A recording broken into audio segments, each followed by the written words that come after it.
Hey everybody, welcome to Sports Tonight on a Friday. We got me, sports producer Scott Pennyman, Frederick Campagna back for a second day in a row. Fred, how's it going?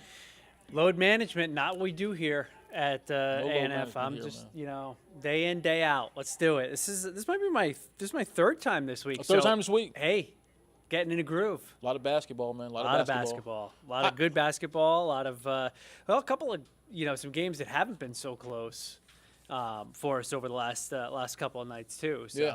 How'd you like that game 2 last night? How'd you like Golden State and Lakers, man? Golden State came out with some fire. Yeah, definitely. Some adjustments. That's what I love about these series is that you get adjustments from game to game that happen, and clearly you could see that Golden State made some adjustments, just like the Celtics did prior to the game with the Sixers, game 2 with the Sixers. So that's the chess match of the whole thing. They made their adjustments, got a great game out of Draymond Green. It's just very close to a triple-double, and, just not such a great game out of AD, and 1-1. I guess that's kind of been the pattern so far, right? It's kind of been really good game for AD, dominant game, then a not so dominant game. So I guess if you were just to follow the patterns of what's taking place so far, I think you would have been able to predict that that Anthony Davis would play like he did last night and the Golden State would play like they did. Look, I thought the best adjustment of the night was Steve Kerr, and I guess it was an adjustment due to Kevon Looney wasn't feeling well before the game. Yeah. So they put Jermichael Green at the center position. I don't know if that's what they were going to do to start the game or not, but that worked out great because I think when you watch game 1, Anthony Davis was basically guarding the rim. Anyone who came close to the rim, he was blocking shots, he was swatting them. So I think that Steve Kerr knew they needed an adjustment headed into game 2. You put Jermichael Green out there at the center position, let Anthony Davis guard him. He was able to come out there. I think he scored like 16 points.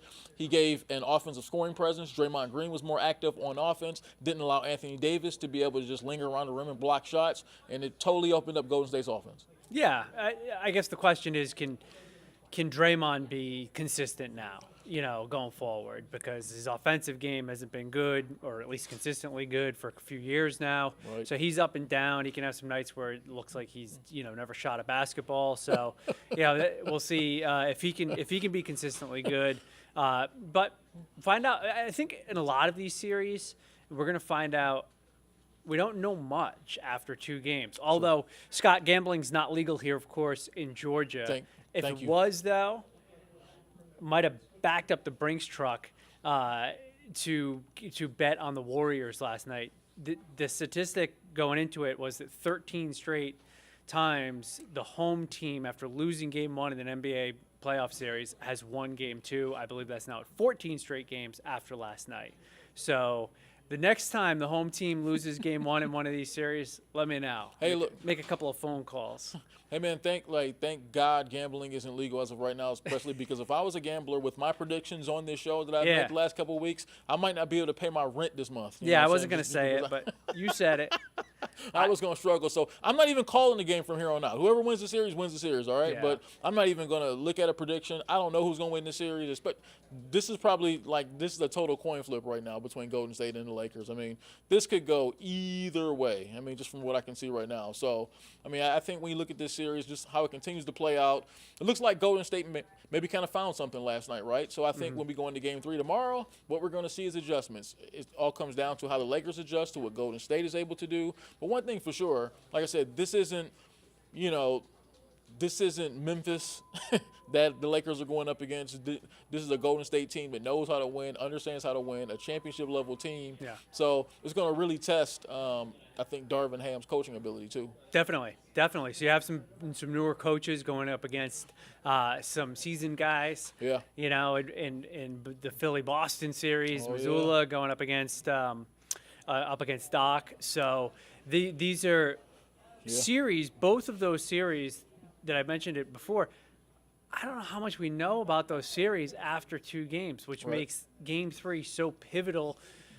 Celtics down in Philly tonight for that game. I'm even more lost in that one. I'm even more lost in that series. I mean, that's a total coin flip. I have no idea who has the edge in that series. I mean, coming to the series, obviously I was all about the Celtics. I felt the Celtics would win the series. Philly, though, I mean, they obviously came out, had the big game 1. Celtics, like you said earlier, it was kind of a predictable game 2. Game 3, I don't know, man. I don't know. Well, Celtics won game 2 with Jason Tatum playing 18 minutes and scoring 7 points. Right. And, they asked him today, what can you do? And his response was not foul out. Like how can you be more effective? And he said not foul out. He said, I played 18 minutes. I felt like it was a day off.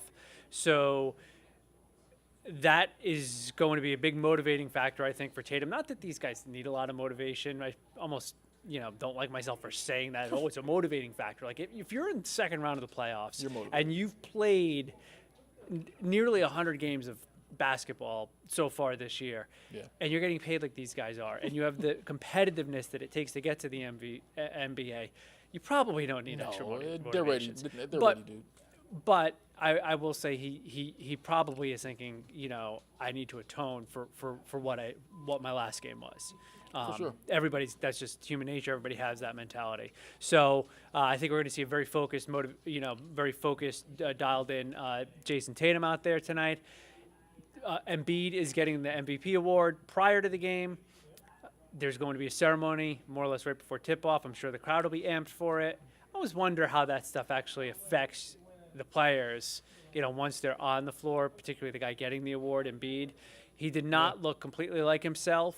I thought he looked okay physically, but he wasn't very effective in game 2. Look, you know what I need out of Joel Embiid? I need one of these signature performances. I need one of those playoff MVP sort of 45 and 10 with 4 blocks sort of performances. I need kind of what Anthony Davis was in game 1 for Golden State. That's the kind of playoff signature performance that we've craved for the last few years out of Joel Embiid, but we just haven't seen it in these spots, in these key situations. Yeah. So I think when you start getting into game 3, game 4, game 5 now, teams have kind of felt each other out. I need to see that signature MVP performance by Joel Embiid for me to feel good about him, that maybe he's different this year than he's been in past years as a great player. But I just feel like I'm just craving for more here. Like just I haven't seen it yet.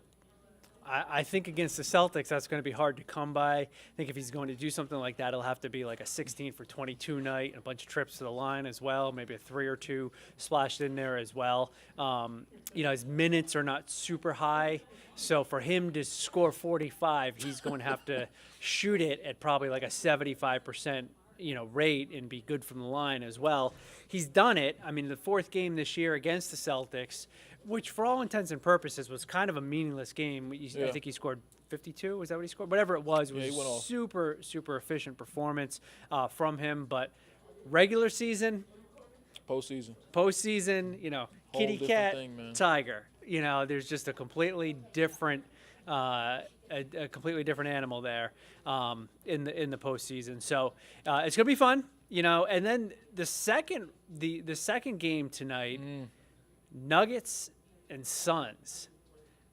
The Nuggets have more or less dominated the first 2 games of this series, and now no Chris Paul through the weekend.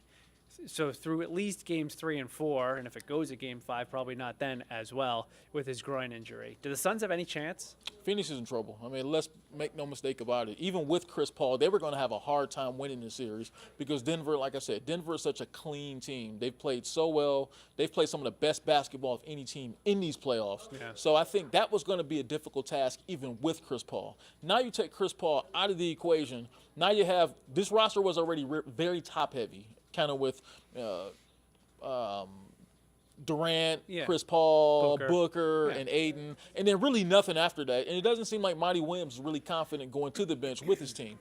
So I think, like I said, anytime you're that top heavy, you're heavily dependent on production from your top 3 or 4 players. Now one of those guys, and really the guy who kind of sets the table, won't be there. So I think Phoenix is in trouble, even more in trouble than they were, and I don't think they're going to get swept. I think they're going to come out. They're probably going to win tonight, let's be real. I mean, they'll come out there, and I always say in those game 3 games like that, when you're down 0-2, shots fall that weren't falling in the first couple games. Yeah. Guys are going to have a little bit more juice about them. So I think they'll be okay tonight. I think that they'll win tonight. But just for the rest of this series, can I envision them beating Denver 4 times out of the next 5 games? I don't know. Probably not. No. Important for Durant, I think, legacy-wise. Yeah, if they get bounced here, if they get swept here, people are going to say, okay, he had to join Golden State to win a couple of rings. Can't do it on his own. So I think these games are important for Durant. I think he's, but he's probably still feels new there in Phoenix. Like he hasn't played a ton of games with those guys. Kind of important for Booker as well. I mean, Booker's been around now a little bit. You know, he's still a fairly young guy, but the very disappointing run for them last year. And so they need to make something happen. And I don't think Denver is that much better than Phoenix. You mentioned Chris Paul injured, then you mentioned Booker, then you mentioned Durant. Then you mentioned Ayton. Like, what is DeAndre Ayton? I mean, I think he's still trying to figure that out himself. I mean, I think he's still trying to find his way in their offense, especially since Durant came. He seems to be kind of just not really knowing what his role is. Since I don't know Durant that he has much of an offensive game, right? It's not great. So he's not going to be that prolific, but he's got to provide more in terms of energy, in terms of rebounding, in terms of defense than he does for a number 1 overall pick. Yeah, I mean, I think we've seen flashes over the last couple of years. I mean, has he been a consistent dominant big? Look, Phoenix wasn't even on board with really extending his contract. Remember, he was restricted, and they let him go find his own and they matched it. I think Indiana gave him an offer sheet, so they matched it. So, I don't even think that the team who drafted him number 1 overall is really all in on what he's been so far. But look, if there was ever a time to emerge and become a dominant force, it's kind of now that Chris Paul went down. And that's oftentimes when we see guys emerge. When guys get injured, especially in the playoffs, we normally see guys who normally don't feel the urgency to step up. So I think that's what Phoenix needs from DeAndre Ayton to even make this series competitive. This is a big weekend for the Phoenix Suns organization. For sure. They need to win both these games, or they need to win one of these games and then go back and win Game 5. If this series goes anything less than 6, and 6 would be disappointed because that would mean that they lost on their home floor. So, this for Phoenix to be able to bow out of the playoffs and not have people talking about that organization, I think this has to go at least 7. If they lose in 7 and they lose in Denver's a really tough place to play. That's understandable. But if they lose this in 6, even with Chris Paul, Chris Paul got hurt. Chris Paul always gets hurt. Chris Paul is not getting younger. So where is this team really going next year? Because Durant's not getting younger. So Durant has to have somewhat of a throwback game tonight or, the next couple of games and to really right the ship, or else it'll be kind of questionable as to what the ultimate direction is with the Suns. And then you look at the guy that they traded, or one of the guys that they traded in the huge haul to get Durant is Mikal Bridges, right? And he looked pretty good. He did. In a pretty small sample size with Brooklyn. So these games are important. I still like Kevin Durant, but he got swept last year. And this year they got through the Clippers and they got rid of him pretty quickly. But those weren't the Clippers. I think it was the Russell Westbrook Clippers. And I think, too, a lot of people criticize Phoenix for making a move, right? I mean, they traded Mikal Bridges and they gave away some bench pieces and some draft picks, too. But I think they kind of reached a level where it was kind of desperation. I think when the Phoenix Suns made that trade to get Kevin Durant, it was desperation, not just because they had kind of gotten to this point last couple of years, got bounced out of the playoffs, lost in the finals a few years ago to the Milwaukee Bucks. So I think they were at a point where they were ready to go all in. Chris Paul's in his mid-30s. That's exactly what I was going to say. So like if you play poker, you can just be at the table for a while. Your stack's kind of going like this, going like this, going like this. At some point, you might just not have the biggest stack in the world, and you go, you know what, this hand that I got, the flop turned out all right for me. Here we go. We're going all in. That's exactly what Phoenix did. And we'll see. Hopefully they pick up a good card on the river, I guess. Look, I mean, I look at it like they had no choice to go all in, right? I mean, like you said, last couple of years, Chris Paul isn't getting any younger. And so I think when you looked at that team had gotten about as far as it was going to be able to get. Like the other teams in the West were really improving. Phoenix, they kind of topped out in the finals a couple years ago, losing to the Bucks. They took a step back last year, losing to the Dallas Mavericks in the second round. So they had gotten as good as they were going to get. So they went all in to get Kevin Durant. So anytime you go all in, we've seen it in sports, we've seen it in pretty much every sport. Anytime you go all in, it's either do or die for the people involved. So I think Monty Williams, his job is going to be in question if they go home early. I think some of the guys on that roster, that may kind of be in question. Chris Paul, we don't know what his future is going to be. Right. Yeah, I think the entire organization is going to be in question if they lose and go home early, especially if they lose in really bad fashion, like get swept or a gentleman sweep in 5 games. I think if they lose in 7, you can convince yourself, you can convince the fan base that, you know what, Denver was a 1 seed. We only had a very small time with Durant. He was hurt for a while. You know, we did not get as many. Yeah, he didn't get as much run as we would have liked to have seen prior to the playoffs. Right. Don't worry about it. We're going to be fine next year. Right. We'll be a top 2 or 3 seed. We'll have home court in the second round, maybe. But you know, instead of being on the road against the 1 seed. But if they lose in 4 or 5, or even 6, it's probably not going to be a pretty sight for Phoenix. All right, let's talk football. Tell me about this. What Bruce Arians, special assistant to the GM or whatever his role is over there in Tampa right now. What's he saying about Baker? The special assistant in Tampa, Bruce Arians, you know, former head coach, former longtime NFL head coach, coached the Buccaneers to the Super Bowl a couple years ago. Guy loves to talk. Yeah, guy loves to talk, especially now that he doesn't have to be held accountable for talking now, right? Because he's not coaching anymore. So he comes out and he says he's looking at Baker Mayfield. Obviously, the Buccaneers this past offseason signed Baker Mayfield to a contract. He'll most likely be their starting quarterback.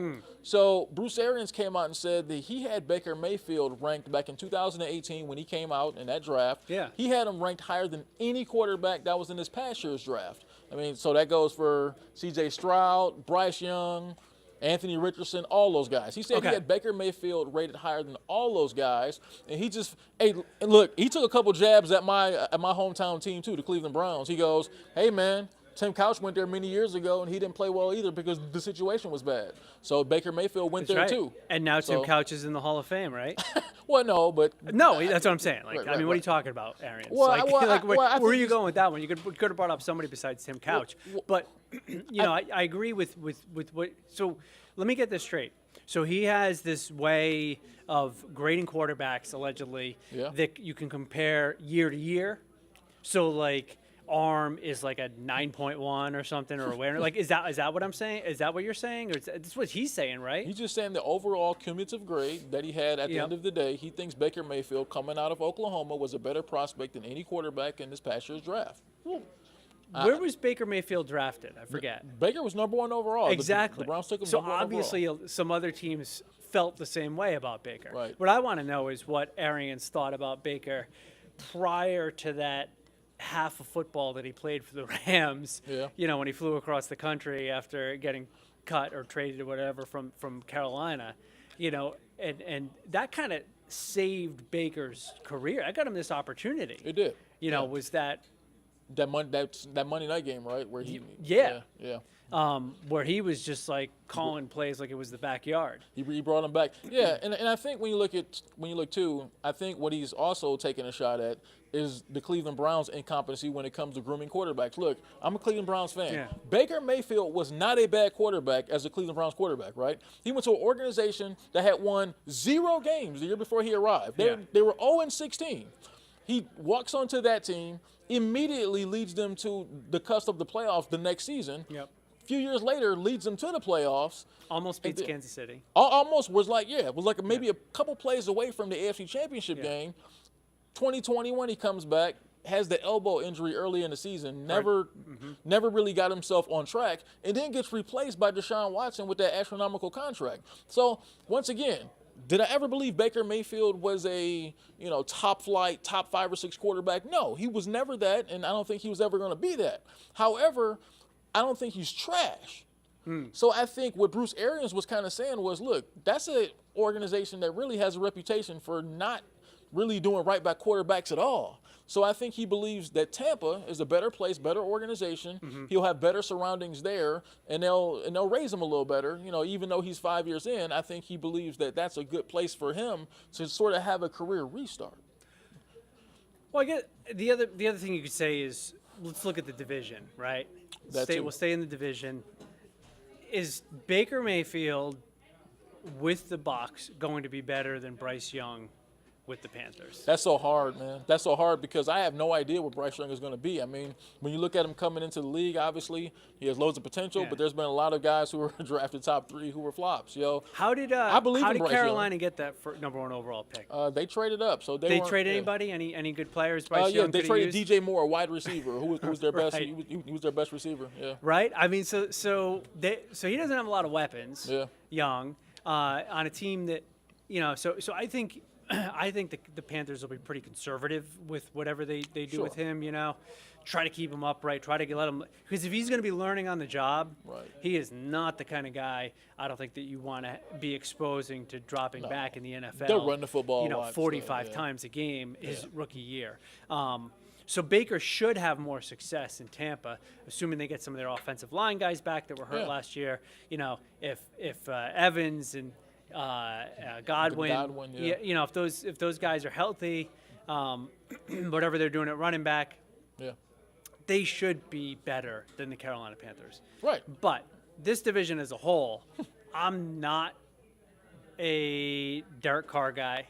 I can see that. Not a car guy either, so don't come to me if something's broken in your car. But I'm also not a Derek Carr guy. I can see that. Can see both? Not I a Derek Carr and not a car? No, yeah. I can see both of them, man. I can see No, not but a car so guy, and then you have Ritter, right? So this is a quarterback weak division this year. So for Baker to be at the top half of these quarterbacks probably wouldn't take that much. I think it's just when you look at it, and then you look at some other divisions, the way that they're stacked with the quarterbacks. It's an opportunity, definite opportunity for the Falcons to do something in this division.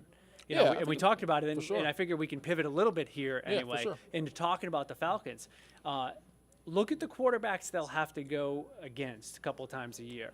A rookie, elusive rookie, but a rookie who we just said they're probably not going to let it all hang out. Baker. He's trying to rebuild his career. Right? Yeah. Not known as the most accurate quarterback. Right. He's had some. Risk taker.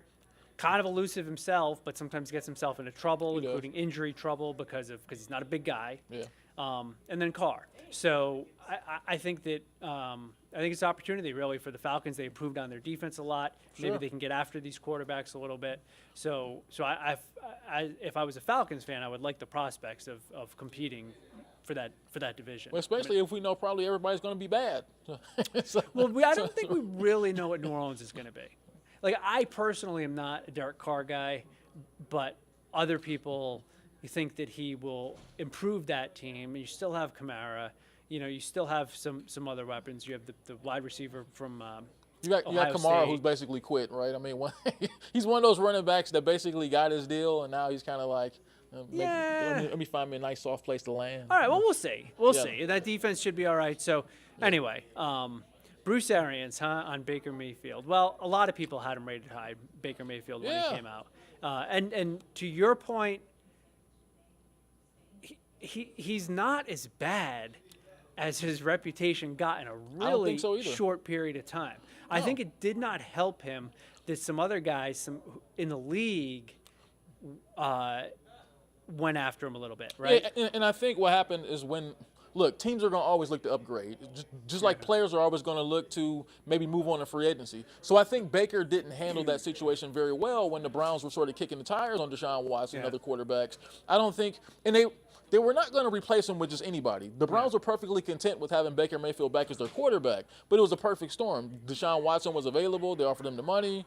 They were able to make the move to get him, so they replaced Baker Mayfield. It happens all the time as part of business in the NFL. Baker was a little bit immature from that aspect, and he didn't handle it very well mentally. He demanded to trade himself, so that kind of left him where he's at right now. Because he was not smart in trying to play through a really bad injury. Right. Anyway, he cost himself big time. That too. All right, couple minutes to go. What is on your mind? What's on my mind yesterday, we kind of touched on it at the end of the show, was when Mike Budenholzer got let go, the coach with the Bucs. It's just kind of crazy, right? How many coaches are let go just a couple years after winning an NBA championship? Like, he hasn't been the only one. I mean, Nick Nurse got, kind of out of Toronto after a couple years. Tyronn Lue, back in Cleveland, won an NBA championship in 2016, was getting fired a couple years later. It just really kind of makes me wonder, like, How valuable are coaches in the NBA? I mean, just like I get they're important. I get you need somebody to make the substitutions and all that stuff, and drop strategies and stuff. Yeah. But it just seems like it's a very disposable position, head coach in the NBA. It seems like teams understand that your star players matter most, and who's coaching them might not matter so much.